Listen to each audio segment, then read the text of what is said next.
บ่ต้องเว้าดอกลาประหยัดไว้สาคัญมาที่บ้านบ่ต้องบอกเหตุผลให้มากมายถ้าจุดหมายเจ้าคือจบเท่านั้น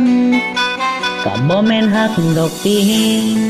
กับหลายปีที่เฮามีหยังกันเมื่อบ่มีเยื่อใยต่อความฝันก็ถึงวันอ้ายต้องอกหักคงเบิดคักเบิดแน่ละน้อบ่มีทางไปต่อแล้วน้อฮักเป็นย้อนหยังอ้ายบ่อยากฮู้จังแต่เสียใจคักเมื่อคิดฮอดวันที่ผ่านมา